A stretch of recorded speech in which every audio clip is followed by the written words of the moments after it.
I'm in the beat too loud. Bet when mama see me now she proud. Even Steven, he done beat them odds. Far from easy, but I figured it out. Seen a lane, then I paid me a route. Now they pay me just to see me come out. Quarantine over is far from a drought. Anthem ringer, bring them out, bring them out. Oh my god. I'm a loser! Keep messing things up! No, you're not a loser. Alright, let's get it. Okay. Hello, everybody, and welcome back to Hustle Fate, the podcast. Episode 56! Woo! We're closer to 60 than we are to 50 now. Yeah, man, that's 60. That's 5 episodes every month for a year. Huh? No, yeah, it's not. Because it's 12 months, right? Oh. And if you do 5 episodes, which is more than once a week in some months. Yeah. We getting there. That's all I'm trying to get to. We got a lot of episodes. We got a lot for you, you know what I mean? So, my name is Mark the Bad Guy. And I'm Jade, and Miss Teapot, because he spilled while the tea's hot. Mark, how are you? I'm good. I'm starting to miss upstairs. Yes. Only because I remember that 2 weeks where I had the board. Oh, remember I had the sounds yeah. Stuff. That was super fun. We've done so much trial and error on this podcast. Absolutely. We still are, look. 56 is if you are trying to start a podcast, know that you'll still be at the beginning. Absolutely. Of 56. You'll still be trying things and trying to incorporate things, but it's fun. It is. I'm proud of our journey. Me too. You held down probably 54 episodes with someone else or myself. Mm-hmm. But I'm excited to get to the next level. 100. Not 100, but getting our own room. Yes. Laid out, getting our Yeah. Just it'll be fun. I think. Do you think we're gonna? We'll have to go downstairs. For what? For next week. Oh yeah. So everybody, we're at this. Do you think this is a good way to describe where we're at with us? We're at the cusp. At the cusp. Yeah. Does it feel like we're at the cusp of the next level of the business? Like I was saying last week, I think it was, that we're at the point where we need to expand in order to expand. So expanding our staff and expanding our space. So we have outgrown this room tenfold, because if you guys could see in here, so this is actually our stock room as well. This is where all your orders come out from. This is where everything Hustle Pray Eat happens, and there's boxes all over in that corner, there's boxes over in that corner, but all of our new stock is actually still in the sanctuary. So as you can see, or as you can hear, we're just really, really outgrown this space. So we are moving downstairs, and we have some workmen in there right now, painting it, making it look different, making it look like Hustle Pray Eat, right? And so we're going to be moving downstairs. So next week, it might look different here. And I'm perfectly fine with that. Mm-hmm. Not that I do not like this spot. That's not what I'm saying at all. I'm saying, it feels good to kind of grow out of some stuff. Yeah. I have my desire. I wanted to, have a official studio feel. You know what I mean? We're going back upstairs eventually. Right? Eventually, yeah. But I'm excited. I'm looking forward to the future. But I'm enjoying this time of maximizing everything that we have. Absolutely. We're literally at the shoulder level, almost water to our necks. Yeah. Trying to figure out how to make everything work. But God, that means God's blessing us. Absolutely. And it just really goes to show being faithful with a little. Being faithful, if God is giving you an idea, He's put something on your heart to do, don't just bury that seed, plant it. And I think that's what happened with Hustle Pray Eat, right? You was about to bury Hustle Pray Eat, but then, it takes a team, it takes somebody coming alongside and saying, there's potential in this seed. And sometimes that's what it is. You see something that God's giving us is just It will pass the time. It will do for now. And sometimes we don't see for ourselves the potential, and it takes an outside person to see it and be like, this can grow into a beautiful flower. This can grow into a whole garden if you plant it and you water it and you invest in yourself and other people along the way. And that's what happened with Hustle Pray, and now it's like just blossoming. Yeah, man. It's and it's starting to bear fruit. Mhm. You know, I'm literally everywhere I turn is somebody showing me a picture of somebody else wearing it. It's like, wow. So all up to the point where people are sending me free designs. Wow. You the one I put, yeah. like, I'm not gonna tell him yet, you know what I mean? But yo, like, my friend was like, yo, I got this design for you, it's super dope. I'm like, yo, how much? Yeah. Now I'm in this place where, hey man, how much? Yeah. Oh man, it's free, man. It's something I do in my free time, something, you know, I love to do. Aww. You know, I want to see you grow. So, man, God has us here, episode 56. I'm not saying that I didn't think we're gonna make it here, because you know I got big goals. Yeah. But you know, so okay, recently I was looking back at the older episodes, and I remember you saying something about there was a period of time where you just couldn't believe you had to come back and talk again. yeah. And I was watching like earlier episodes, and I think I can see that part of you, like, and I could see it. I was like, so thank you, Mark. I don't know why we're doing it like we hit another big number, but thank you for like sticking in there with me. Yeah. No, this is a big number. Like, hey, listen, man, 56 people don't make it here. Yeah. People don't. It does not last. Yeah, man. it's true. And even as we aren't as consistent as we wanted to be, or we even planned to be, but we still made it here. So, Mama, we made it. And we're gonna continue to be. But Mark, tell me about your week. How are you? My week has been maxed out, man. I feel like I worked 8 days this week. Have you been waking up earlier? Oh no, but you didn't have that problem, did you? Remember we were speaking last week when I was saying I don't get up? Yeah, no, hey, so honestly, it's like the moment you said it is when I started having a problem. I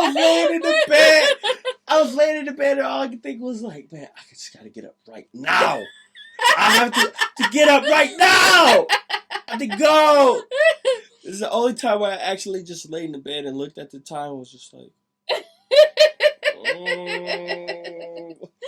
But then now I'm convicted because it's like, oh, it's myself, it's my flesh telling my whole body, my whole mind, my whole heart to just stay down. Yeah. So, thanks, Jay. Sorry. You ruined my heart. I haven't even been better. Dang. I'm trying though. I wish there was I told you about the alarm clock. Yeah, the what clock? Yeah, I wish I could make something like that. HPE clock. Oh, actually, I could. Hey, if you download the app right now, I could put a notification put like 20 of them back to back. Everybody wake up at 6. Absolutely, wake up and go get it. Go hustle, pray, and eat. How was your week? My week's been good. I worked every day this week, so I didn't take Monday off because I just felt like there's things that.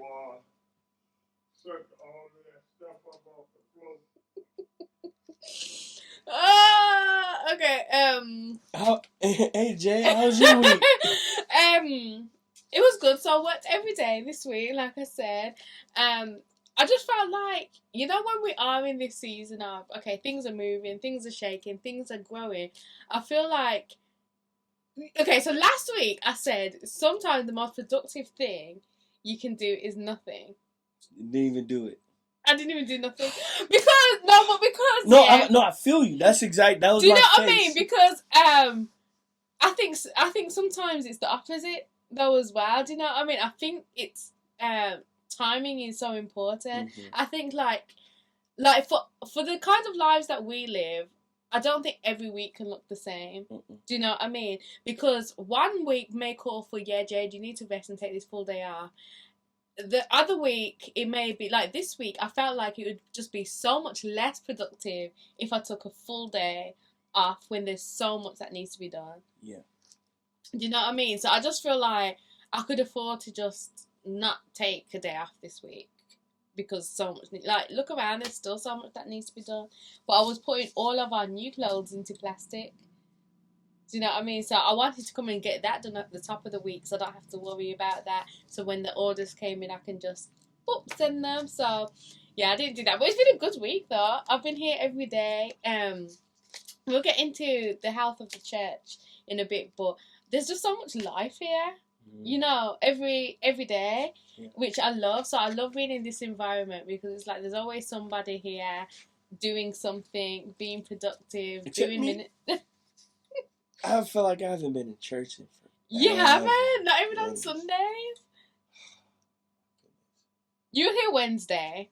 Yeah, I feel like I just make it to practice and never Yeah. make it to anything else. But no, that's how the church is supposed to be. Absolutely. That's how it used to be, man. I honestly, man, you can ask anybody that's been here longer than 5-6 years. I was here every single day doing something, whether it was cleaning or preparing for something or wrapping up somebody else. Like, yeah, I mean, like, I'm not, you know, I'm not like the biggest rapper in the world, but I'll be in the studio with the rappers, then I'll go dancing. That's one of my favorite things to do, just be down there. Yeah, man, it's so interesting. You hear the problems. People come in, what they record has nothing to do with what they just told you about. That's always funny to me. But I'm glad to hear that the church is moving, breathing. It is. It really is, and we'll talk about that more. Do you want to do it now? Sure. You wrapped up your week. So on Sunday, we had so you missed the dinner and everything. So on Sunday we were celebrating. I had to cook pizza rolls. I had pizza rolls, guys. I've seen the pictures. Oh, for Sunday dinner? No. Oh. For Sunday as a whole. Pizza rolls and protein shakes. Oh, we should have bought you a plate. Oh yeah, I didn't even think. But anyway, hindsight is 20/22. It is. What was I saying, Mark? No, Sunday was just amazing. Sunday was the best service ever because Mark was in here. Basically. No, I'm joking. But Sunday was really good because P was talking about everything that's going right with the church. Do you know what I mean? In sermons, a lot of the time it's, what we need to do, what people as individuals need to do to be healthier. But this Sunday, it was like a celebration of everything that's going really well for us. And there was 4 points that P made when he made a post talking about the health of the edge. And he says that lives are being surrendered to Jesus. We've had so many baptisms recently. Organic communities happening. Lives are transformed. And there's less spectating and more engaging. And that's probably my favourite one. Because why it was so special for us to celebrate is because of the tough years that the last few years have been so tough. Through the pandemic, like a lot of other people and places and churches and businesses, we really were wondering, is there going to be a church? Yeah. Do you know what I mean? Like, we're going to make it happen somehow, but are we ever going to bounce back? Do you know what I mean? And the way that we have bounced back, like Pastor Kurt is really good at keeping numbers and that. And then he was saying in the recent staff meeting that we're back to what we were like before COVID. Do you know what I mean? And before we didn't know if that was ever going to happen. Do you know what I mean?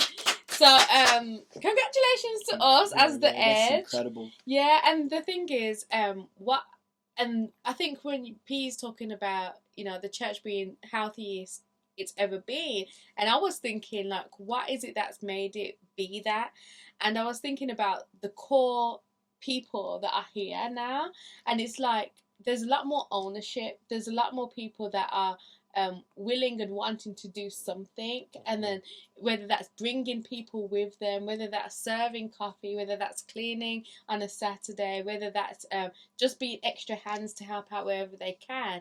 A lot of people are taking it like, oh no, this is home, let me look after home, rather than coming in like P was talking about, coming in and like he was speaking about having white gloves on and just inspecting, is the worship good, is the children's ministry good, and all of that stuff that can happen in churches. He said there's a lot less of that. There's a lot less people just spectating. It's a lot more. You Yeah, I didn't scream because I heard the door and I'm thinking, what's going on? I thought it was with the workman.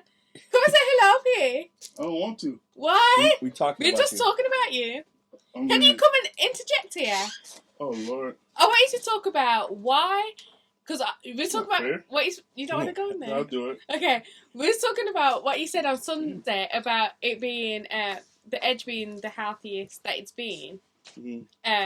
Can you talk about why?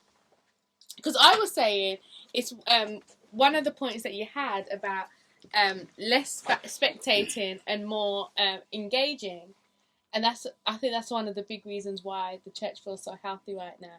But what are some of your thoughts behind why the church feels so healthy right now? You bring the mic to you. Sorry for you. You can come back up if you don't want to be there. I've been forced to be here.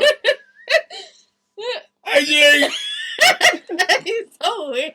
Yeah, man, you giving interviews, smiling, you dropping bombs on other people's podcasts. I don't even get to sit with you no more.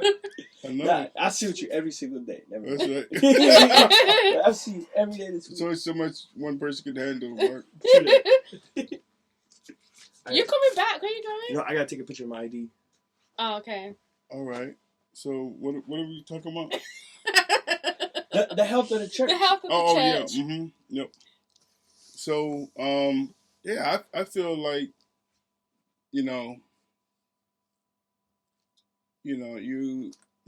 churches are not measured by their seating capacity. They are measured by their sending capacity. Ooh. Like Can we say that in a soundbite? So churches are not measured by their seating capacity; they're measured by their sending capacity. right. And so, unfortunately, most of from our mainstream denominations and even church planting networks, you don't have that in the metrics there. That's not in your reporting metrics. Mm-hmm. But that is really how you should what is the health of the church and the ability for the church to send, go therefore and make disciples. Mm-hmm. That is the true measurement of a healthy church. Mm-hmm. And so when we're looking at that, you start looking at things like what is the health of the people? Mm-hmm. What does it look like if we needed to go and we need to go to war spiritually and take the church into battle, which we are in daily, then how healthy is that church to go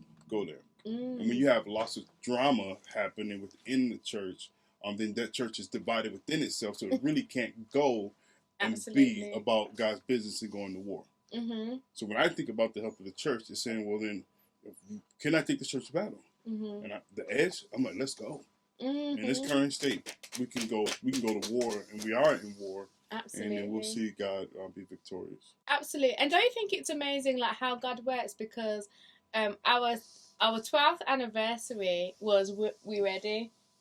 Right. Mm-hmm. You know what I mean? And the whole theme was army print and going to war and going into battle. Yeah. And I think at the time we were saying it almost feels like it was a prophetic statement. Absolutely. Because I feel like at that moment we were not ready. We were not. We were so far from ready. There were still like things and situations that had to be removed for us to continue. It's more like a question mark. Yeah. We ready? We ready? And then what is it? Because we were intentionally speaking about, well, what does it take to get ready? Mm-hmm. And then since then, we've been equipping the church equipping the saints for the work of ministry. Absolutely. Not not spoon feeding people, but equipping the saints to go to war. Mm-hmm. That's hard conversations. That's through prayer. That is through dissecting the word, that is allowing organic ministry to happen, organic things, which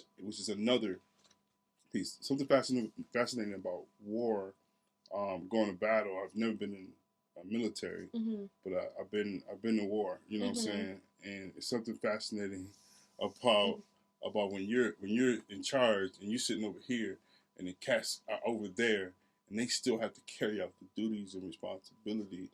They better be equipped. They better have clear instruction. They better been trained to handle their business. Because you're not there. They do like, okay, we'll pick it up and then do this and then do that. When it's church, when the church is in a position where it is organically doing what it's supposed to do, where it's not top down led, where it's like, well, go and call somebody, and why don't y'all get together, and why don't you break bread together in fellowship? Well, that's happening all over the place. Now, you're ready for war, because we're those of us the few of us that are taking official leadership in the church, we're not there, we're not at the helm of those things happening. The church is actually moving, is on the move, and that's a healthy church.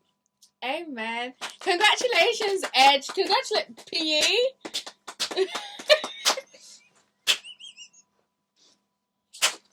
Are you okay? I haven't had my medicines today. I was thinking. So, is it time to go home? Yeah, I was stopping up here just to check on downstairs. Y'all talk about that yet? Yeah, we did. We talk awesome. about us expanding and the fact that we're at like the cusp of something. I didn't take the camera downstairs and show people. Oh, you think so? Yeah. Right now? We'll just do it whenever. Oh yeah, I'll do it after night. It's stitching it. Yeah. Or you use your phone camera. Yeah. He doesn't like my phone camera. Her phone camera sucks. Listen, you want even if you don't have boogers in your nose, if Jade takes a picture of you, oh look, you got boogers in your nose. in her camera. Her camera has boogers in it. Her camera got boogers, like built-in boogers in it. So she can never take pictures with her camera. Yeah. How's your day been? It's supposed to be an off day. Oh yeah, it's Friday. It has not been an off day. So. No, you've been in and out here all day. All day, and it's just been busy. And so I should mark my task list for this week that is not done. And that's not done. No. Oh. So I got lots to do, but I'm gonna go home and chill. Yeah, you should. Turn it you off. Deserve it. It'll be there. The list will be there tomorrow. Absolutely. Looking at me. Am I done, Jade? Yeah, you're done. Jeez. You want to invite people to church? No. Yes. When is this gonna air? Tonight. Oh, tonight. Tomorrow morning. Oh, sweet. Yeah, man. Listen, if you are looking for a church with authentic people that are not perfect, but they and we serve a perfect God, come and join us at the Edge at 735 Ritzema at 12 noon. This particular week will just be another weird week at the Edge. We'll be just preaching the gospel using arts, just so happen majority of it being hip hop, you know what I'm saying? And I'll get from my mouth for 5 minutes, and a black preacher saying that means 15 minutes. So that's just what that is. But yeah, just come and join us this week. We would love to hug your neck. You know what I'm saying? Neck hugging around this joint. Thanks, P.A. Yes, I'm not gonna say you're welcome because I felt forced. Woo! I'm an abused pastor. The Brits are coming. The Brits are coming. P, you're crazy. That felt historical. Thank you, man. Yeah, so like P said, come and join us on Sunday. You can give a bit more insight to what people can expect. No, P, it's not gonna work. I feel like he's still trying to scare me. Oh, I think he's gone. Okay, go on. No, especially this week. I wouldn't say arts focused, but just kind of another exercise of us using what God has given us. Yeah. I'm stepping out and I'm rapping again. Yay! It's like that's really what I've been spending my week on. Just trying to. I'm paranoid now. Yeah, no, please don't. Just I've got to talk to a lot of my brothers, Mm-hmm. and everybody's really working on this, Mm-hmm. and it's like it's crazy just to see everybody focus on the same thing. Yeah. And I know it's supposed to be like that, Mm-hmm. but it's not like that a lot. Yeah. There's so much going on. But man, I'm talking to Peas, I'm talking to Tank, I'm talking to Nick, I'm talking to Steven. We're all talking about Easter. And it's like, wow. That's so Yeah, yay. it's super fun. Mission accomplished. And so I got roped in as of yesterday, so I will also be in it. Hey, no, aren't you the director? Yeah, but I gotta.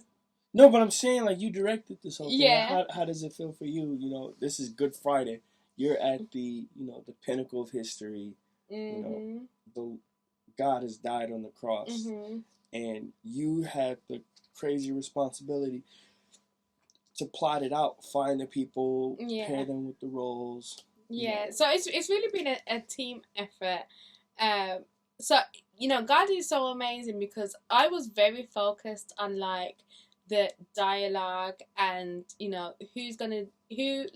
what I want from each person, whereas Kurt was doing the parts that I really didn't want to deal with, which is like the staging, the transitions and things like that. And then Queese has done all the background stuff, and then Tank and Erin were there for initial ideas as well. And it's just amazing because so my vision for it was like just a hip hop musical kind of thing, almost like Hamilton, like they're rapping their dialogue. Like Carmen. I haven't seen it. I haven't seen it. I'll hip you. I got you. Okay, and so but to see it coming together, because I was worried at first because of timing, but at the same time I wasn't worried because I know the caliber of talent we have, and I think that's been such a beautiful thing is that it didn't fall on us to have to write all of these pieces. So really, the story is already laid out for us. So really, how much did we actually do? Do you know what I mean? But just making sure people are writing their pieces, and a part of it was helping people to believe in their ability. Do you know what I mean? When people are doubting themselves and their writing ability, is like, no, like we specifically chose everybody because I know what they can bring to it. You know what I mean? And what we can bring to that role. Mark the bad guy being pilot, which he's not really a bad guy.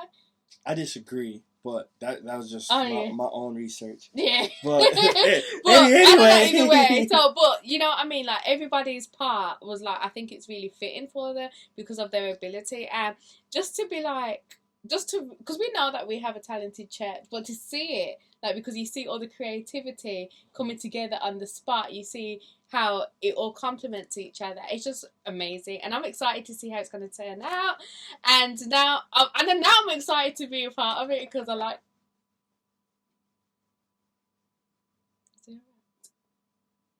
What was that? Oh. Want me to close? Yes, please. Because I don't know if you guys know, but I'm scared of open doors. I don't see anything. Okay, there you go. But now I'm actually. Are you okay? No, I'm joking. Now I'm actually excited to be, because I was like, I do not want to write anything for this. I really do not. I'll help people if they need it, but I don't want to write a full piece. But now I got into my character and I'm a false witness, so I'm just blaming Jesus for a lot of stuff, and I had fun writing it. Sorry, Lord. Yeah, no, I have fun writing Pilot's part too, but I think once it's kind of like it's most of the verses that I write. Mm-hmm. Like you really read the scripture and you say, "Wow, what is it saying?" Like there's a part where I didn't understand what Jesus was saying. So instead of me trying to figure out what does this mean, I literally said, he said something, but his answer, I don't get it. Yeah. Like that was a bar in my verse because I truly did not understand what he was trying to get to. Yeah. And my character probably felt the same. It was like, oh, okay, all right, bet. So, what an opportunity, man, just to tell the greatest story. and I have a little pin in it. You know, I'm excited to hear how everybody's coming together. Because I didn't pay attention Wednesday to everybody else's stuff. I was literally just running through my own verse. Okay. Like, I didn't really hear anybody else's piece. Okay. So I'm excited. Yeah, I'm excited too. So get there, 735. It's Ema Court, Southwest.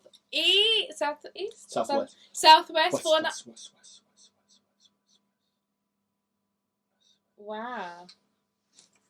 I think the light died. Ew, we look dusty. So, we're back. We had some issue with our lighting, and we just looked. Light Rider! Light Rider! Shout out. How do you say his new name?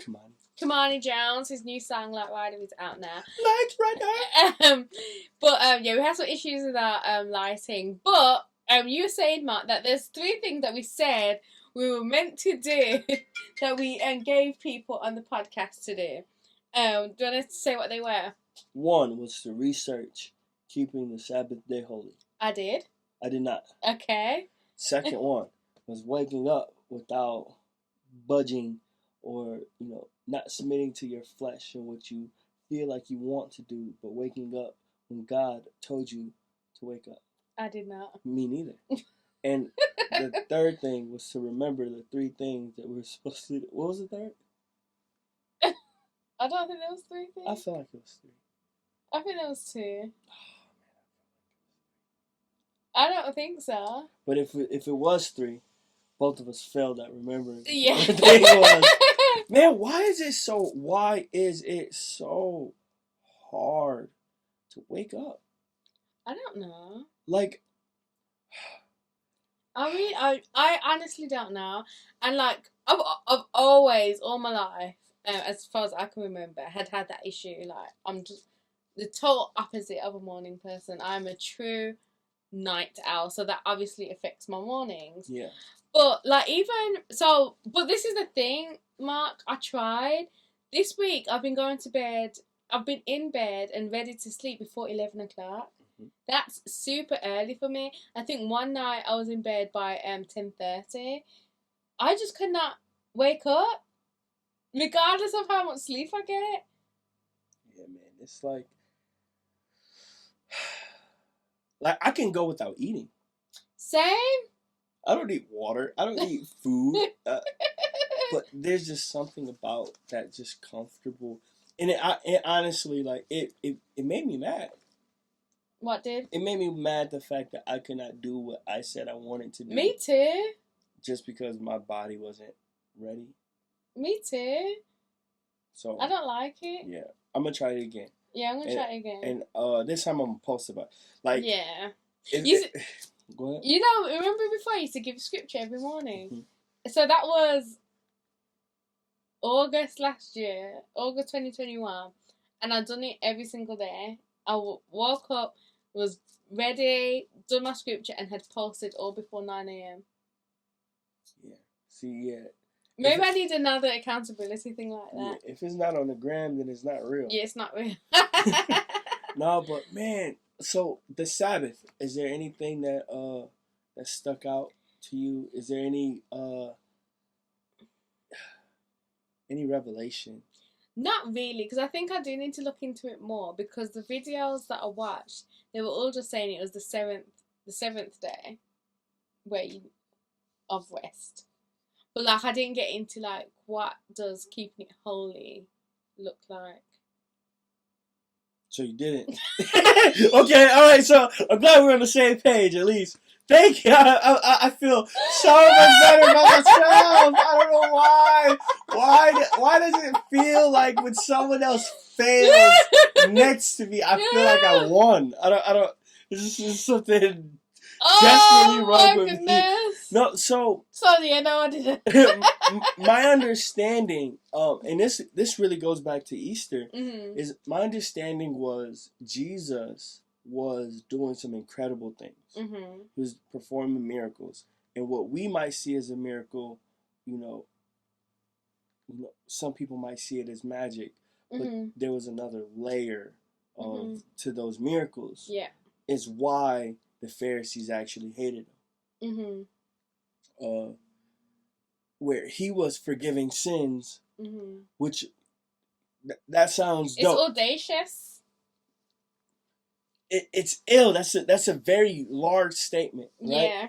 But forgiving sins outside the temple that they built. That's a whole nother situation where it's like,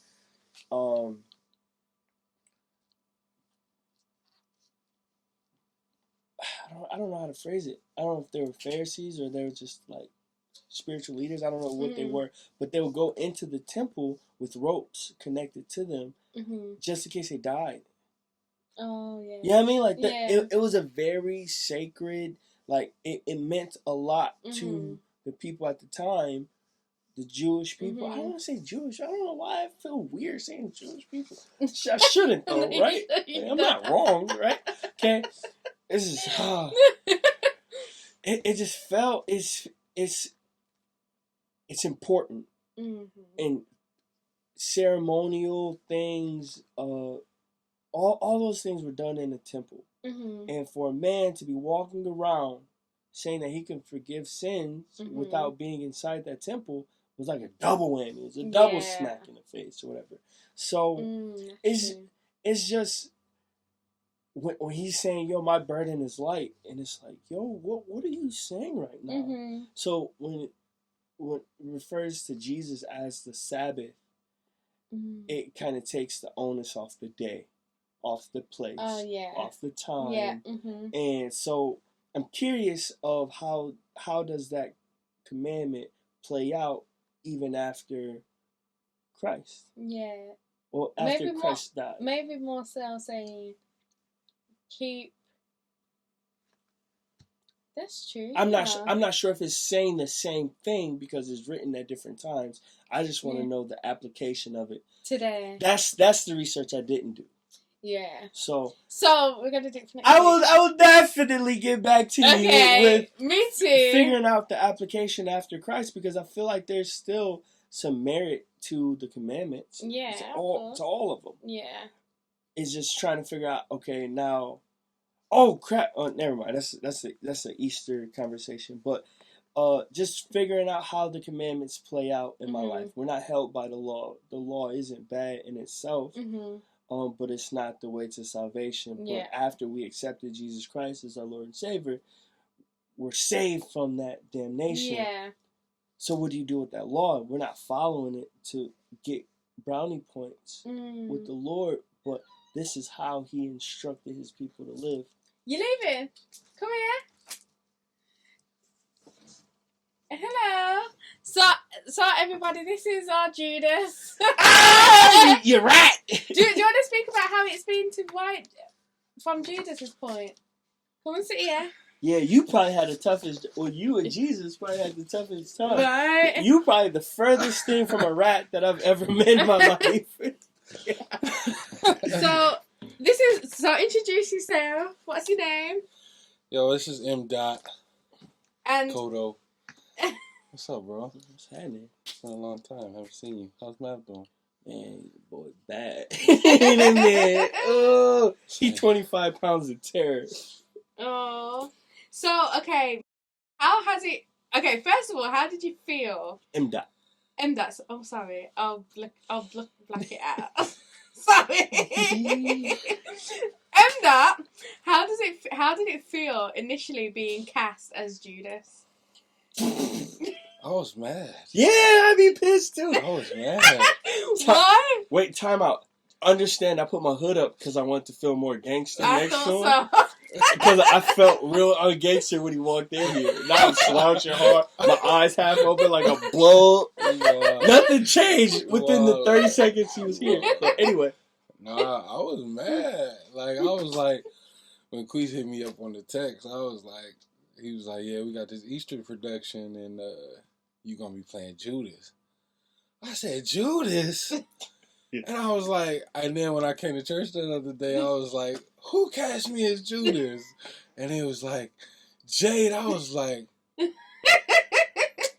man, but no, it's been like super hard, man. Like really hard because I've done plays and stuff before, and and one thing that the enemy tempts me, he tempts me with is that I become that character. Mm-hmm. You know what I'm saying? Like, one time I was playing this person named Money Mac. Mm-hmm. And he was a drug dealer, you know, he sold drugs, he did this, he did that, he did that. And I actually became that person. You know what I'm saying? Because I was so, like, into that role. Mm-hmm. You know, so when I was like, oh, I'm going to be Judas, I Mm-hmm. said, ooh, Lord. But I'm in a totally different mind frame and stuff that I was before. But it was hard. It's hard because who wants to betray Jesus? Yeah, You know what I'm saying? So we used to do it every we day. used to That was do it, our yeah. life. Yeah, but it was hard. But, you know, it's challenging, bro. It's challenging because I never wrote like this, you know, back to back to back. Always with a one bar writer, one bar, come back to it, one bar, come back to it. You know, so like having to keep up, you know what I'm saying? It's like it's a stretch, bro. It's a stretch. It's challenging for me, but you know, I accept it. You know. Is there any small parts that you like? It sounds bad, but I mean, I would ask this to any character. But is there any parts of Judas that you see in yourself that inspired you for any of the lines and bars? I betrayed a lot of people before. You know, I'm gonna be honest. You know, I betrayed friends. I betrayed my spouse. You know, I've done a lot of betrayal. You know, so I can relate to Judas when it comes to the betrayal part. And you know, way back when, you know, I used to set people up too. You know what I'm saying? So, you know, so I kind of relate with the character. You know what I'm saying? So I kind of figured, I was like, I kind of do relate with Judas a lot in different ways. So I was like, it should be easy. But like, it's like you basically like, I don't know how to say it, bro. It's like you basically like writing about yourself. You know what I'm saying? Sometimes like that brings yourself out of you. You know, because you know I have betrayed people, so I have to write about that. And it's just, it was weird for me, bro. And I was just like, man, I don't know if I want to bring up them old skeletons and stuff like that. So it was interesting, bro. But you know, totally different mind frame now, so it's a lot easier for me to write because I'm not living that life anymore. So yeah. Oh, super dope, man. I'm excited to hear it. So I was telling Jay, like Wednesday, I wasn't listening to nobody. I was just trying to catch my lines. But you see me up there struggling, like, yo, I'm sitting there reading it. I'm like, I ain't been doing nothing, bro, but listening to one song all week, and that's that solo part. You know what I'm saying? I've been just no other song. From when I get up in the morning, from when I'm on my way to work, I'm listening to a song on repeat. You know, and just trying to get that in my spirit, man, because learning a whole song with like 3 different verses and there's bars after bars after bars after bars on top of each other, bro, it's hard. Yeah, no, it's no hard. doubt. Especially like somebody like Seven. Bro, he just bars on top of bars, tongue twisters, and you know, little words that you have to say to make. It's hard, bro. It's hard. I think this has been good, like stretching all of the artists though that we have. Like it's really been a test of like what are we made of, and can we do it, and can I ain't gonna front. I thought about quitting. Did you? Yeah, me too, absolutely. Yeah, did you, Mark? I got stuff to do, dog. And this is one of them. Yeah, but no.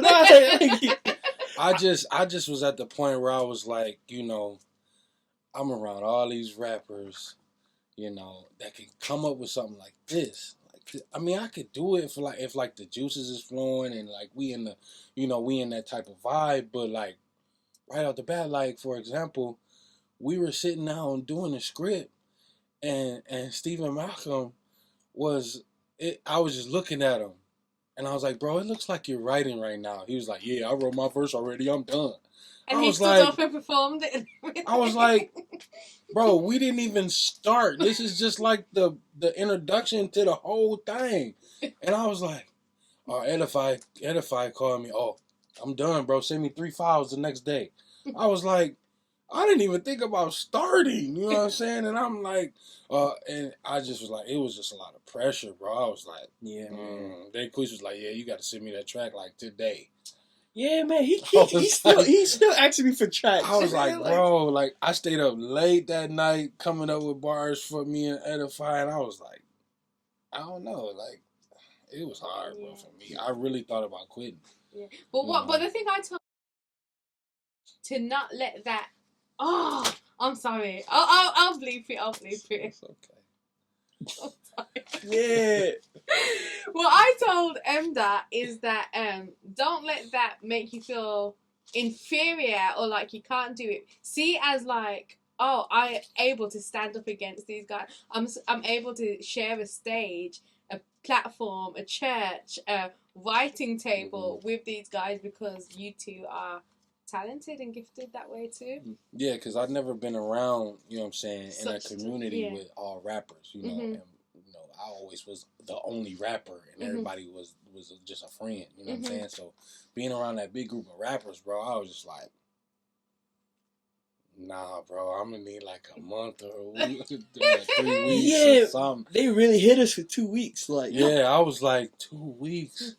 I was like, we should have started back in like February or March. Yeah, give You me know at what I least a mean? Black History bar or something. Man, bro, and I was just like, I don't know if I can do this, you know. But I just told Queese, I was like, I'm gonna do it, bro. I'm just gonna do it, you know, whatever it takes. Cause who wants to embarrass themselves? Who wants to embarrass themselves in front of a whole bunch of people and mumbling and not saying every words? And I ain't with that, bro. I did that one time, bro, and somebody told me to do a track like 3-4 days, and this was in front of a lot of people, and I blew it. I bombed it so bad, and I was just like, I would never do that again. I feel like I ain't gonna choke.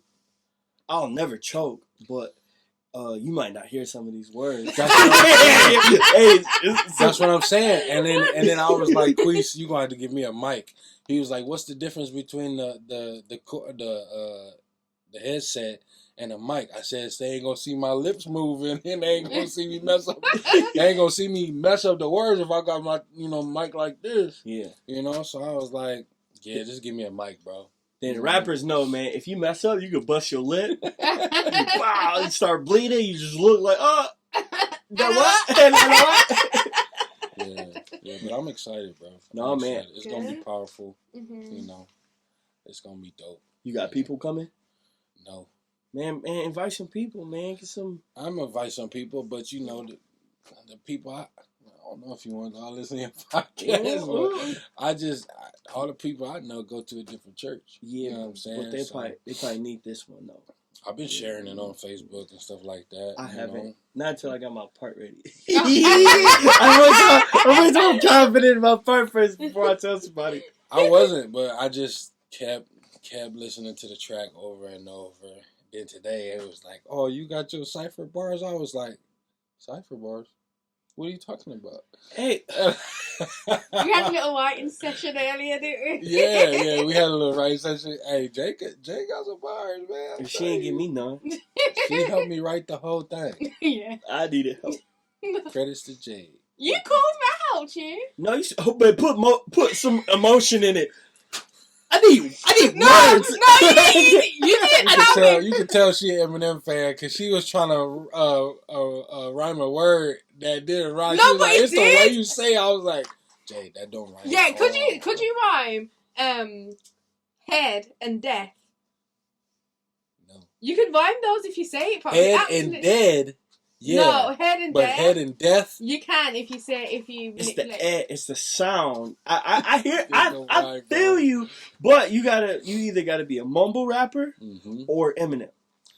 No, I think you could. That's her favorite rapper. Yeah. So but that's what she's gonna try to stretch everything to make it rhyme. I was like, it's not but wrong, okay, so when you called me, you wasn't calling me for bars. No, I'm saying, I'm stuck here. I don't even know what to say. I feel like I finished the script. There's nothing else to rap about. And that's why I said, so fill it with like... I still have music space left. That's what I was saying. Yeah, so I was saying to you what else you can put in there. I didn't know you wanted specific lines. No, I needed lines in general. That's specific. I needed something to fill in the I didn't know what I was going to say at all. Then she was like, I dipped the bread, then I dipped the bread. I was I like, dipped the okay, bread and I dipped the okay. bread. I was like, okay, I can work with that. Then we started building off that. And then we got on to the head of death thing. I was like, Oh yes. You know, all this stuff. I'll take it from here. I'll take it from here, dude. Lyrical miracle, biblical individual in your swimming pool. Hey man, it's my first time ever being on a podcast, bro. No Yeah, man, welcome. hey, eventually, That's what's up. hopefully very soon, you will have your own seat.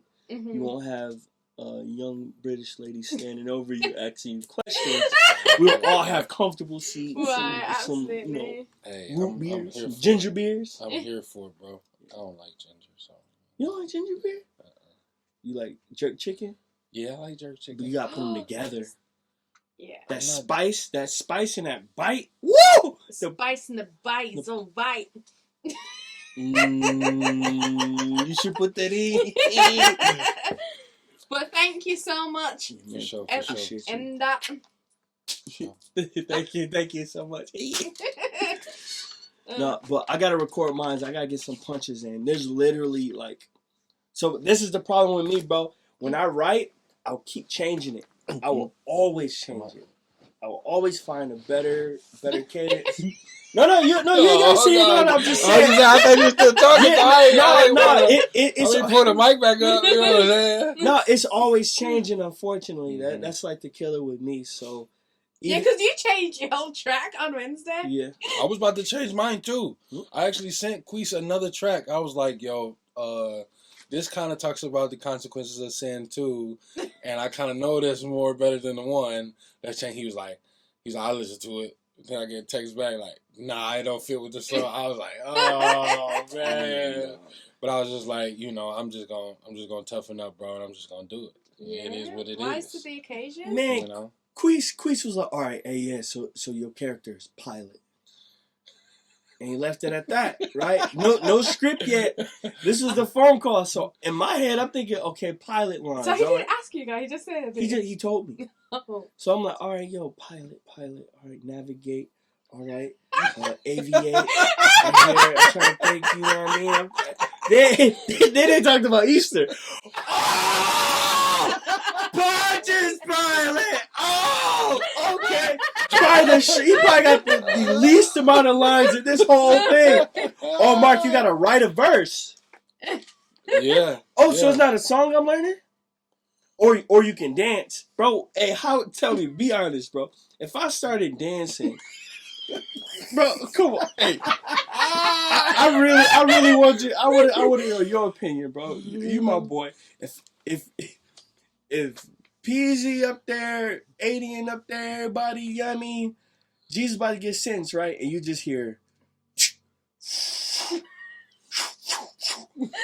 yeah, boy. I just started dancing, right? But then at some point, I got to point at Jesus, E. Then I got to point at Barabbas, E. Hey, that crowd gonna be like, but then I got to point at the crowd. what is going on here? What is we doing? Then They was crumping back then? the response will be, free Barabbas! Yeah. Then I got to point back at Jesus to give him the thumbs down to show that he's like, come on, man. Hey, you knew I had to rap No, this. but you have to be like. But when I heard it, I was like, Mark didn't write that. He was like, yeah, Mark got bars. Yeah, Mark. I was like, why he don't rap? Mark's your favorite rapper. Why he don't rap? Ain't ya? And then Edify was like, he don't like the way he sound on wax. Yeah, hate I it. was like, It's annoying. I don't like the way I sound on wax too, but it just because there's some times where I'll be like, dang, my voice sounds dope, but then I'm like, let me delete all that and do it all over again. You've got a great. Your voice is like so crispy clear. Like you just hear every word you say. It's just so good. And it makes me want to rip somebody's chest off. That's what I'm like. And that's what I'm like, man, I can't do that in a week. You know what I'm saying? Like, I want people to feel that type of way when I write, bro. But like, it's like you did it in a week. It's like I gotta. It's like for me, writing is like a puzzle, bro. Mm-hmm. And you know, certain pieces that don't fit, you gotta take it off, do it over again. But as soon as you know you get that, it fits perfect, and that's how I write, bro. That's how I've always write. You know, and then it was like a week. I was like, oh my god, how am I gonna come up with? Cause they wanted me to do a suicide scene, and I was like, write about suicide? Never did that before. I was like, no, I'm not doing that. I'm not doing that. Because, you know, when you talk about suicide, bro, that's like... You got to pull from something. You got to pull from somewhere. And, I mean, I've had experiences with people almost committing suicide, but I don't have that experience. That's like, you know, talking in about somebody, you know, robbing you or something. I've experienced that, so I know where to go when, you know, or talk about somebody a sad situation or something. I've been through sad situations, so I know how to go to that place. But suicide, I ain't never commit suicide, so I mean, you don't memorize those lines, and I don't want to go there. You know what I'm saying? So I was like, I don't know if I could do a suicide. Song, or you know what I'm saying, 16 on suicide, you know, because like I don't know if everybody else is like this, but like that stuff get inside my mind and get inside my spirit, and then you know that's an open doorway for the enemy to come in, bro. So I was just like, I don't know about that suicide, bro. Tell them play a movie.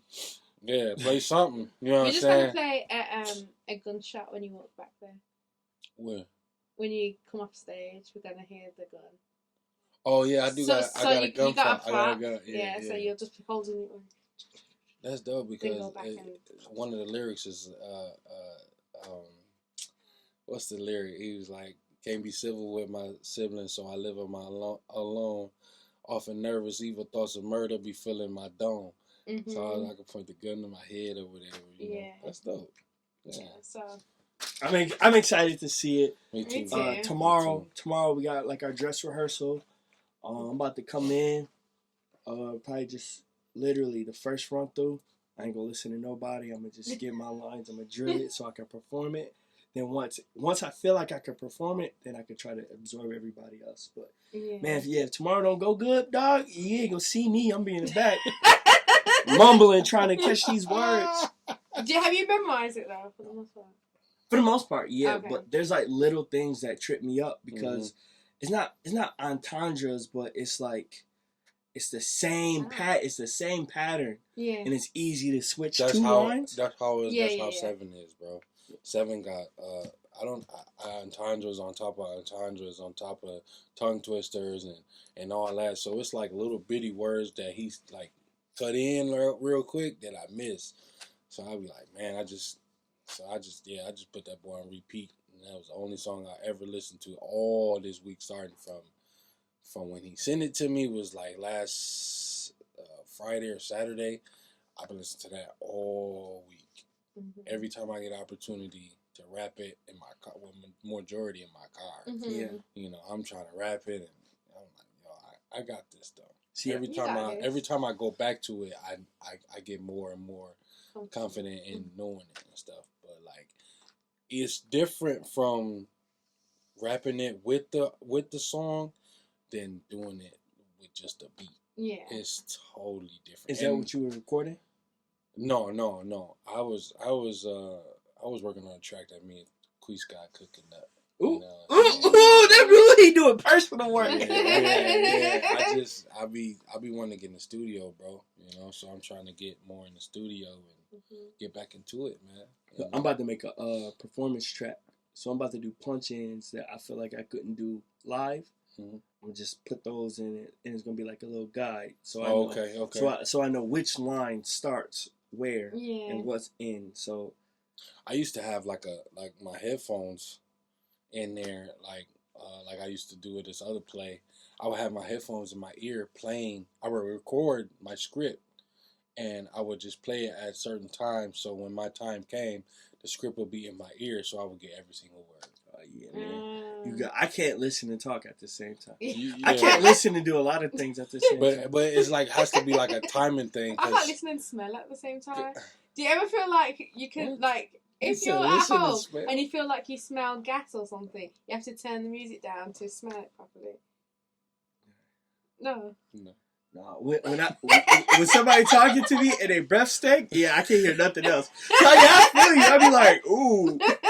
But no, it was like a timing thing though, bro. Like soon as my thing came on, I like hit that record button, and then the whole thing just came in there. Like you have an AirPod, and then like soon as you play the song, it's just a timing thing. I got it down perfect, and I just as soon as my line came, I went boop. So the whole script is just playing in my head, and then I'm just basically like just repeating it. Yeah, you a G, man. I couldn't do that. They was like, "Dang, you doing a really good job today. You hit line after line," but they don't know I got it playing in my ear the whole time. No, it ain't for them to know. Ain't none of their business. Yeah, so I'm excited, bro. God is good. God is really good. Yeah, man. I can't wait to get together tomorrow. I'm gonna try to get some footage. You know what I mean? Just content. Yeah. Yeah. Absolutely. We need something. You know what I'm saying? To get they, you know what I'm saying, their minds going. And then we can make the soundtrack. You keep talking about this. I really want to do it. What? They ain't gonna pay me for this. Make the comeback soundtrack. Everybody record the songs, right? But once it's streamed well, nobody gonna be looking at. All right, yo, Mark, you had the best verse on this one. Again. You hear me talking about? Nah, it's good though. It's cool, but no. Hey, thanks for getting. Man, I gotta get through this podcast. Man, I gotta get home. I'm supposed to get milk. Oh. All right, y'all. All right, thank you. See you tomorrow, No doubt. Thank you so much. Oh, sorry. Here you go. Well, thank you to... Huh? Some 3 or 4 X's. I'm sure. I got a 4X t-shirt. You do? Yeah. Which color? Black on black. I got that one already, but it shrunk on me. Yeah, I'm going to need another one. Okay. Just let me know. All right. Wow.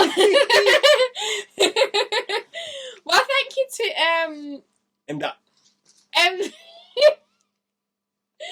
M.Dot and PE for doing our podcast for us. I feel like it was very unprepared today. Yeah, no, it's perfect. I love it. Wow. Love it. All right, we got one more topic. I hope if somebody else walk in, that'd be just super lit. But you brought up a topic. I don't think I want to talk about that today. No? No, because it's not fully fleshed. No? Okay. Unless you want to. No, I mean, if you don't feel, I don't want to rush you. No, but do you feel like you've got something to say? Yeah, because I was kind of... Okay, we'll talk about it. I was kind of looking up something similar. Okay. So, yeah, you sent over a message, kind of just a topic, pre-chat thing, and you put teaching versus coaching. Yeah. Right? And when I seen it, I was like, wow, man, Jay's really reading my mind. So, Myron, I keep talking about Myron, man, he got to pay me. Somebody's going to say something, man. This is like free publicity, man. I can't do this. But you've spoken about Myron so much. Yeah, I know, man. He's not that much older than me, but like that's what I think I'll be at in like 5, 6, 7, 8, 10 years. Yeah. Yeah. But he had a workshop at Exponential, and he was talking about the difference between mentoring and coaching. Oh, okay. Right, and trying to figure out, where you need to know what you're asking for. Yeah. Because it's 2 different, results, right? I would love a mentor in the ad space, digital marketing, but I think I need more of a coach. So I went to YouTube and I looked up what the difference was, and I was like, okay. I'm even more lost because I need both. Yeah, both is very useful. Could you talk about the differences? No, because I didn't want to get in front of the teaching versus coaching. Okay. I just want to let you know when I seen it. Oh, okay. I already did research. Yeah. On what's the difference between coaching and mentoring. So I'm like, yo, man, this is a pretty good topic. I'm curious of, which one, what benefits you see from both of them, and which one that you feel like you need in the present moment and whatever you're working, because you're working on something grand. I'm sure if you're working 7 days a week, is there a need for a coach or a mentor, or do you feel like you need to coach someone or to mentor someone? That's a really good question. I think to answer your first part about coach or mentor, I would need to know what the differences are and what is the difference between a teacher and a mentor. So, because what God kept putting on my heart for years actually now, I've always thought about what is the difference between a teacher and a coach. And it's funny because PE the other week, he used an analogy of a coach as well to talk about discipleship, which is really where I was getting at. So I recognize a coach as to somebody that's in the game with you, like not in the game but witnessing the game. Do you know what I mean? And while they're witnessing the game, they have the knowledge of how the game should go. Do you know what I mean? And then there's times where they can't jump in as you're about to make your play. Do you know what I mean? They have to allow you to make your play and correct you after. When the time comes, when it comes to a season of like, okay, let's pull this back in. Let's analyze what you've been doing, and let's give you the tools and the knowledge that you need to make the best play in the next round. Whereas a teacher, it really feels like a teacher is more of they give you the knowledge, but they're not necessarily there when you apply it. They give you the knowledge with the hopes that you're going to apply it. Do you know what I mean? Their job is just to really equip you with the knowledge. And then I don't even know if necessarily they tell you exactly what to do with it. Yeah. You know what I mean? They set it in your lap. Yeah, they sit in your lap. Do you know what I mean? And I feel like a coach is somebody that will show you how to use those tools and that they're always there. And the reason why I feel like God was speaking to me about this is because of the idea of discipleship. And when we are discipling somebody, there's going to be times in our life where we're called to teach people.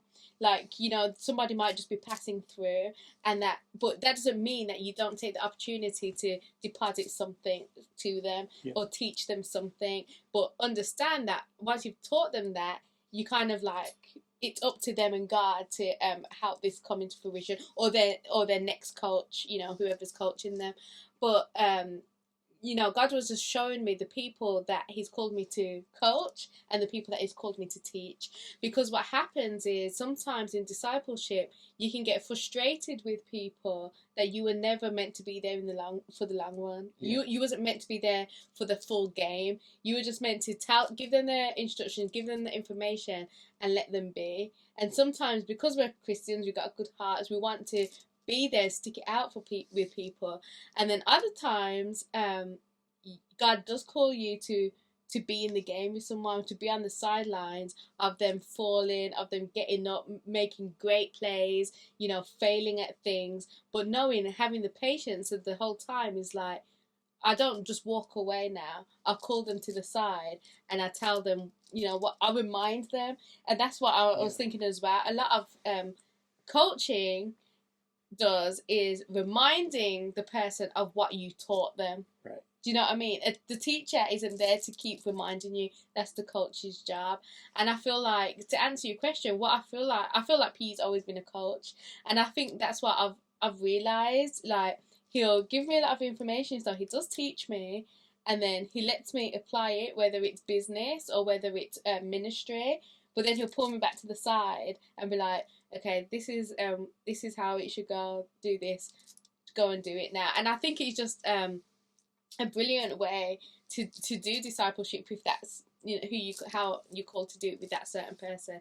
But just teaching anybody something. So like for Hustle Pray Eat, I know like in my role now we're gonna have people working under us, so to speak, and it's not going to be... There's no this. No, there will definitely be subordinates that have to listen to exactly what we say, or it won't work. Yeah, it's true. Yeah, don't air quote it. Like I'm calling people. Don't, okay. Well, I just didn't want to sound like I'm big-headed. heavy, dense, stress headed. Not not big headed, just dense. But yeah, so yeah, I'm gonna have people working under me, and yes, I'm gonna teach them, but I'm gonna have to be able to coach them, Yeah.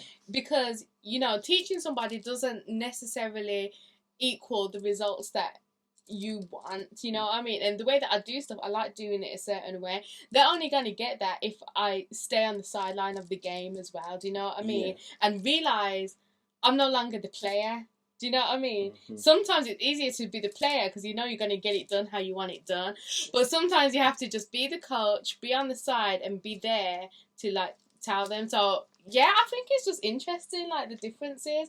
But what about you? I think so I didn't look at it as teacher, but I looked up the mentoring Mm-hmm. part, and it's more of a like the analogy that I created was, one is more, putting it, Mm-hmm. spoon feeding Mm-hmm. you, putting it up to your mouth and allowing you to eat, and the coach is holding the water bottle over your head and telling you, hey, get it, get it, get it, get it. One's more of an encouraging kind of, your relationship will be different. Like, I can tap in with my coach. Yeah. Right? My teacher is instructed, time set apart, where, like, how I did discipleship was more of a teacher. Mm-hmm. I'm telling you, hey, this is how it goes. Mm-hmm.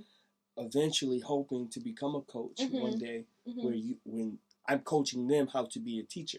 Yeah. You know what I mean? Or how to be a mentor. Mm-hmm. So I just think I think the focus is just different. Mm-hmm. Like, I can't afford to be in the game with you. Mm-hmm. Why? I'm playing my own game. Yeah.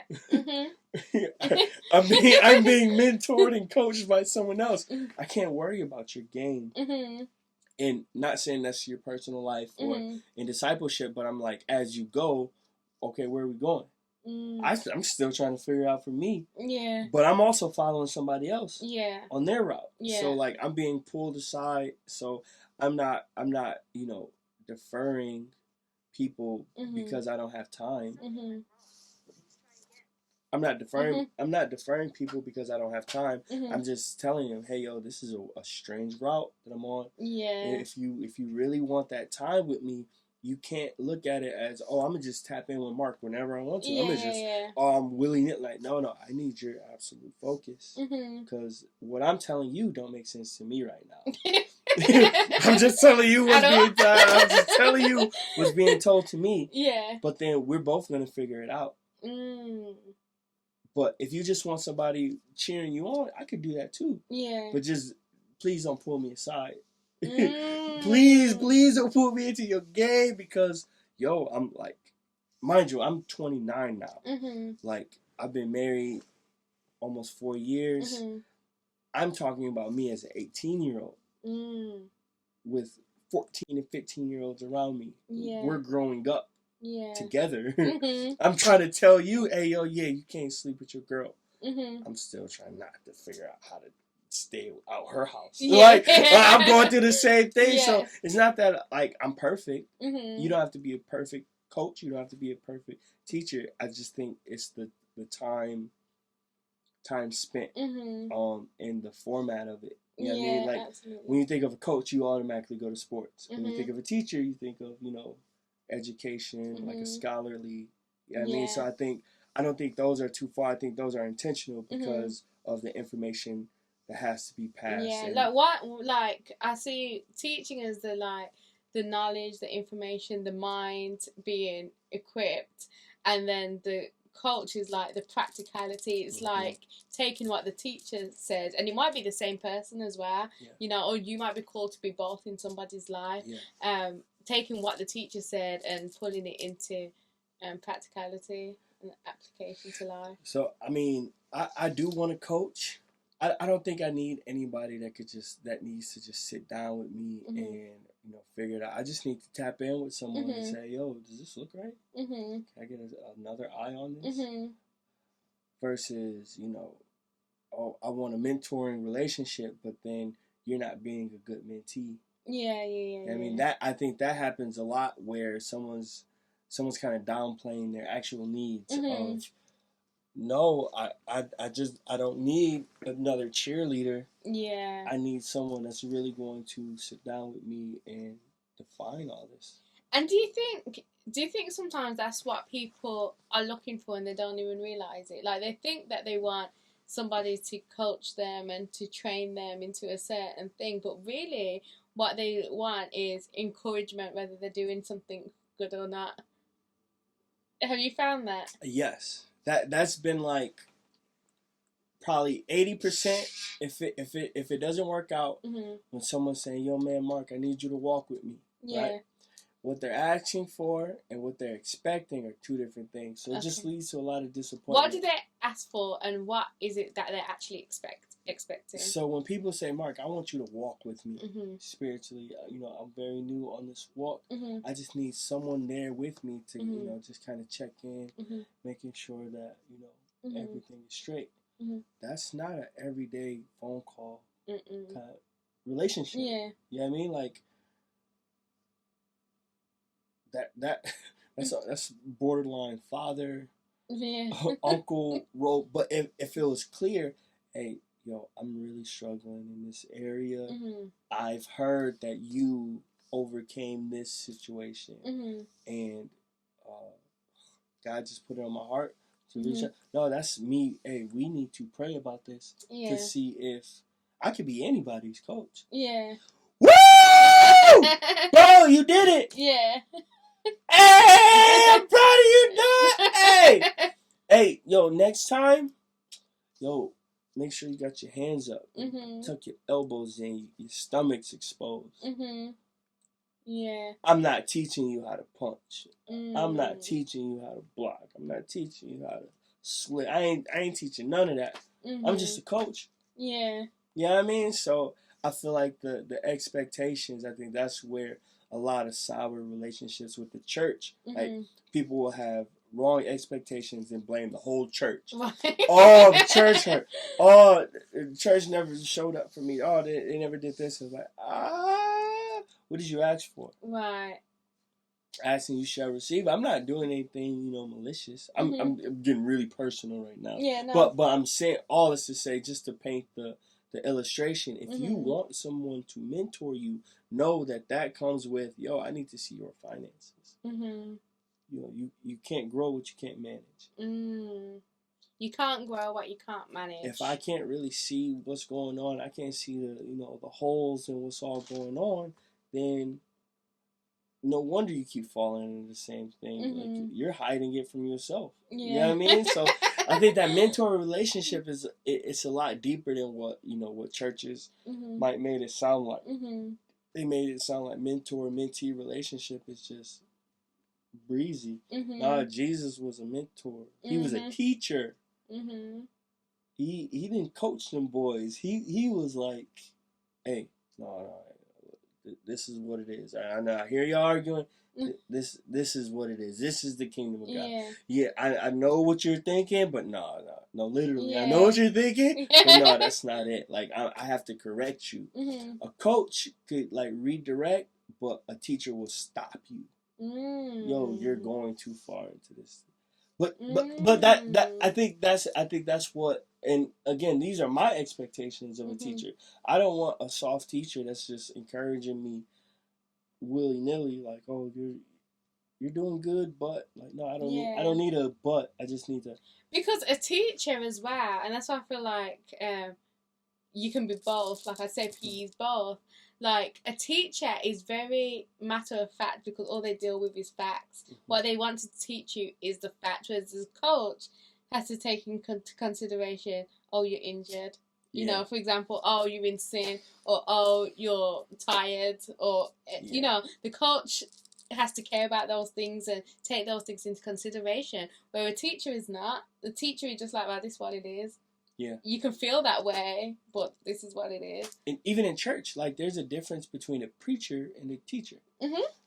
Like, one deals more on the, not charismatic as in, like, spiritual gifts, but more of the swinging of emotion. I want you to leave here feeling this. I want you. I want to pass you through this. And the teacher's literally like, turn to Deuteronomy 19:8. Yeah. Please don't look too far into the scripture reference. I don't know what it says either. It didn't really mean anything. If it's something crazy, I'm sorry. It's nothing crazy. I'm not sorry. I need to stop saying I'm sorry. I don't. Yeah, because you're not. Yeah, I'm not sorry. Deuteronomy 19:8. Man, apply it. I really want to see what it says now. Let me look. Clean your ducks with warm water. Let's see. If you don't know what Deuteronomy is it the fifth book? Did you say 19:8? Yeah. It says, if the Lord your God enlarges your territory, he has promised on oath to your ancestors and gives you the whole land he promised them. Because you carefully follow all the laws I command you today to love the Lord your God and walk always in obedience to him, then you are to set aside 3 more cities. I think this is a word for us already. We were just talking about enlarging territory. Hey, listen, Deuteronomy 19:8, man, just apply it. But that's what a teacher is supposed to do. It's supposed to give you the facts. It's supposed to be hard. I think that's why I love PE's preaching style. Like, there's like this pastor-esque, but he's also like, oh no, I'm breaking down the words. Yeah. So when you go back and you read it again, you're not reading the, oh, okay. Yeah. Oh, okay. Yeah. Okay. Yeah. Like, that's how I used to read the Bible before I knew what the words didn't really mean what they said. Yeah. Right here.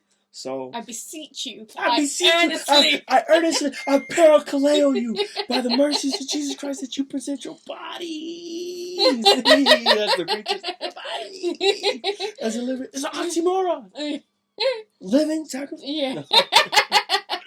I'm telling you that I'm gonna do the biopic of PE. Yeah. I'm gonna grow my dreads back out. Uh-oh. Yeah. Meeting time. But yeah, what a great outlook. Just trying to, like, always defining the relationship. Yeah. Trying to determine where you are with people, figure out, is your coach a good coach? Is he a better, or she a better teacher? And redefine your relationships, because if you feel like your mentoring relationship seems one-sided, you're not getting what you want, just try to think back at what you asked for. Absolutely. Yeah, I mean, like, I have a lot of teachers in my life that are terrible coaches, because all they do is give facts. Yeah. And all I wanted them as a coach. I'm not gonna say his name, but I really want him as a coach because he's been a lot of places that I've been before, but he just keeps drilling me with these facts, and yeah. Wait, is it a W or an M? Is that what you say? Oh, sorry. M? No. Oh, what? Yeah, that's why I'm like, oh yeah, oh my God, yeah, absolutely. No, but like, just to see him as someone that's like, helping me run the route and making sure I'm staying in bounds, because yeah, the teaching relationship or the mentor relationship is just a lot heavier, and me knowing that I expected something different, 12 years in, yeah, it's just different route. Yeah. Nice. But yeah, no, thank you. Like, it really, like, when you said it, I was already like looking, but I've never thought teacher, because I put teacher in, like, I only think of it in, like, scholarly ways. Yeah. Not in a. So you would say that a teacher and a mentor are similar, or is the mentor closer to the coach? I would say mentor is closer to teacher, but I just thought.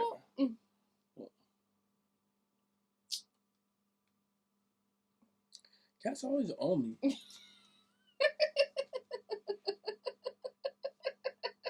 Cool, I'm working, dog. I got a job. I got 3 jobs. Like, come on, man, get off me. I got a kid. Have you been in the this one? No, I'm just glowing. I wash my face. Been glowing. Oh, Light Rider. Light Rider! Actually, I have been in the sun. I've been outside. Round your eyes look like reddish brown. It's all the sleep I've been getting. Oh. All the sleep I've been stealing. But I think that's it. I don't. Yeah, I feel like I've been in there for 3 hours. We probably have been. Yeah, close. Yeah, I'm getting yo, where you at, text. Oh, yeah. Sorry. That's good. Let me hit you with this cup of tea. Oh, you're still gonna. Okay. Got you. No, I think I showed you this already. I had to. This is like my favorite song.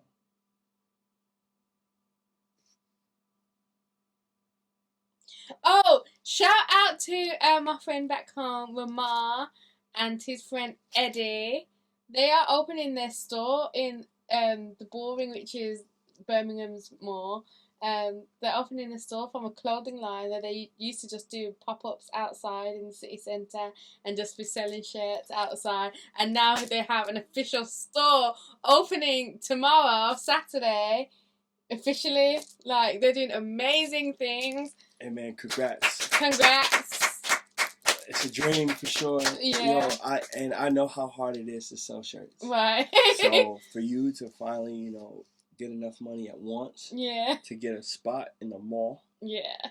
We've been there too. Yeah. Yes, it's not easy. No. we paid a part of the rent and still Right. had a problem. But so man, blessings, yo. We'll definitely be praying for y'all. Absolutely. Anything that we could do to help, Absolutely.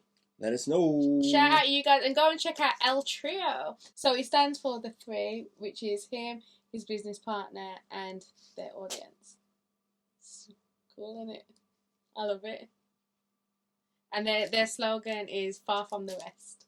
So yeah, Love it. love it. Yeah, congratulations. Well, I do have a cup of tea for you. Okay. I feel like you tried it before, and I think you liked it. Do I like I it? think so. But only because I've been doing terrible with this segment.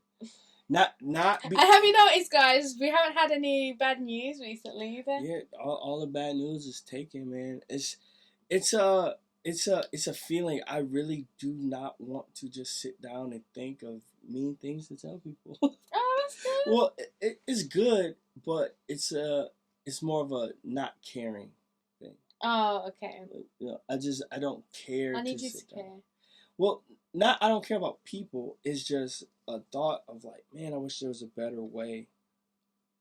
I've been more of an example than talking about it. Oh, lately. okay. Like, when you say about keeping your life completely open and like, no, there's parts that I want to keep on the low. Mm-hmm. So then when it's ready, Mm-hmm. yeah, I mean. Yeah, I think you misunderstood what I meant about that. No, I understood it, but I just, in thinking about all the ways, I'm like, some stuff I would rather keep. Oh, yeah. I was talking about more from God. Oh, yeah. Can't keep anything from I'm God. getting strong silly. again. Ooh, see it through the hoodie? Can you see it? Nope. You can't. Mm-mm. It just looked pink. But, and this one's coming back. What's this one? The tricep? Yeah. It's my push-ups. And P makes me do elevated ones now. Like with hands? my feet up. For your tricep? I don't know. He just said to do that. I mean, it'll make it tougher. If you want to do tricep, you put your hands close. Okay. You push with like the outside of your hands. Ooh. But this track is called I Don't Know You by Eshawn Burgundy.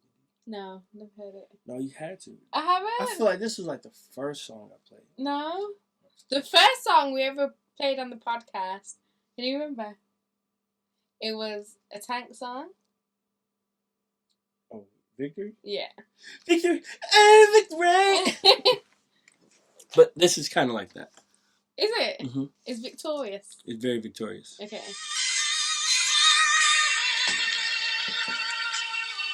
Yeah.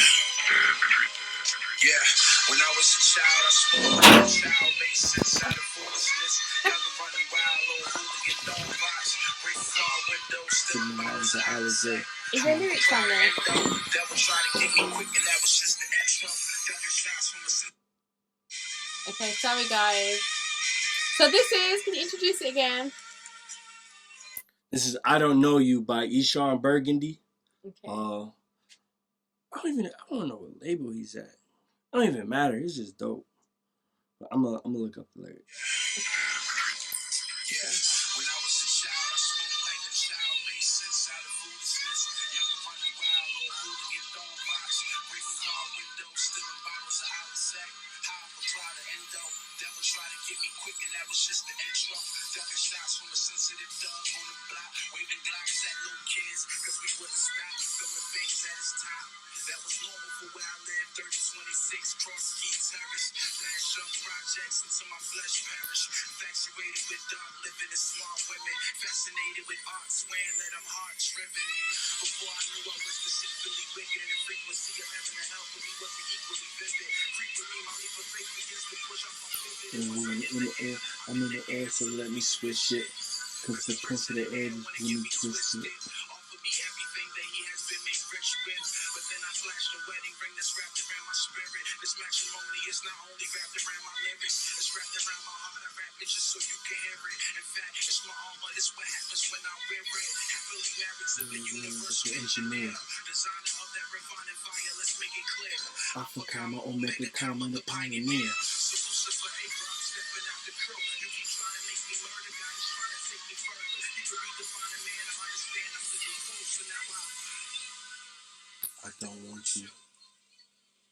Yay! I really like that. That was it was bar heavy. Mm-hmm. And it was like, I just liked how he was flowing in it. Yeah, it's Like how he just like, da da da da da. Like, it's like he started a new line where you expect the middle of the line to be. Do you know what I mean? Absolutely. I think that's like my it's like my favorite part of songs, but it's also the worst part of my personal songwriting. Oh yeah, Like yeah. I don't have that talent to just interrupt myself to start something. Yeah. Like for me, I just have to complete a thought. Yeah. If I can't complete it, it's gonna bug me to no end. Yeah. Do you want to give them a little bit? So that is Jay's cup of tea. Do you want to give them a little taster from your piece? Oh, yeah, sure. What else? Okay. Hold on, let's see if I wrote it down. You know what I mean? Now try and see if you can do it in other words. All right. Test your sound. I say yo. I say yo. Say yo.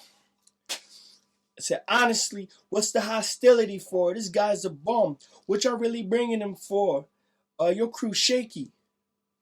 Y'all really made me sick to my core. These Jewish problems, don't y'all got like 600 laws, so handle it. And quit being scandalous, fellas, before you end up like Barabbas doing calendars, fellas, is mismanagement. So Pilate came to land the plane, left the courtroom to recalibrate. I set him straight. Jesus, are you really king of the Jews? He said something, but his answer left me really confused. Am I a Jew? Okay, that's enough. I'm like, that's the part. See, I'm like, I keep messing up. I'm gonna get it though. You're gonna get it, and it's gonna be amazing. So if you want to hear the rest of that, if you want to hear my piece, if you want to hear M.Dot's piece, I was gonna say Queese's piece, but it's not in it. Stephen Malcolm, Tank the Beloved. How come Queese keep finding himself outside of these writing projects? Like every time there's something, I always just see Queese. Oh yeah, I'm leading it. Like, all right, well, come on. Like, you like the only singer here. Sing something. I don't know, man. What's the next thing? Huh? Yeah, Easter. Oh, The anniversary. The anniversary. No, because that's not a no. Christmas. Christmas? Yeah. Quit singing for Christmas. So I said that I was gonna get this up tonight, but it's looking a bit tomorrow-ish. Yeah, that's fine. It's cool. But I feel like this is a very long episode. Yeah, absolutely. 1000%. We had 2 guests. Yeah. Two impromptu guests. So shout out you guys. Thank you guys so much for all of you who have been rocking with us, that have been watching, subscribing, sharing. No, all right. No, to be honest, I can never find a good time to share the podcast clips because I feel like in the middle of like we're trying to do rollouts, it's just one of those like a distraction sidebar thing. Though the sales have been all right, I don't know how much it affects it, but I'm trying to figure out a schedule. Yeah. So hopefully, on the onboarding of a campaign manager who can set up and figure out, hey, when's the perfect time to do such things. So the team is expanding, and one day we're gonna get this spark. Yeah, absolutely. It's only a matter of time, and we'll be in sticks.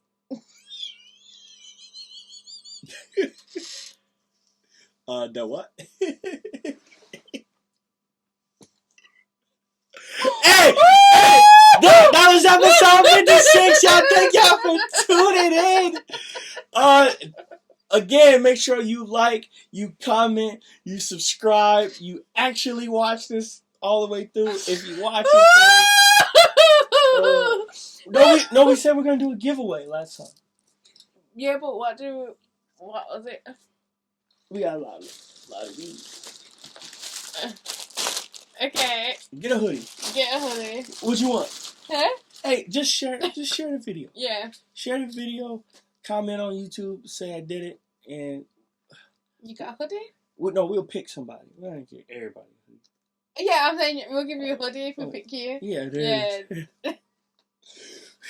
I need to take that. Listen. Oh, I was hoping this would be a straight, no edit episode. No, never again. Oh my goodness. But thank y'all for real for watching. We appreciate y'all. Hope to see y'all next week on Hustle, Pray, Eat the podcast.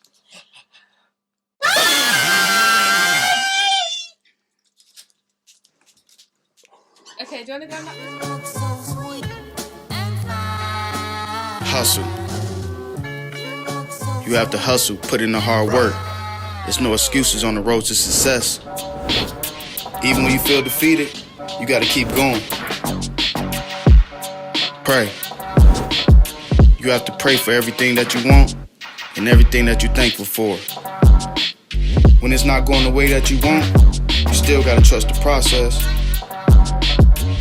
Eat.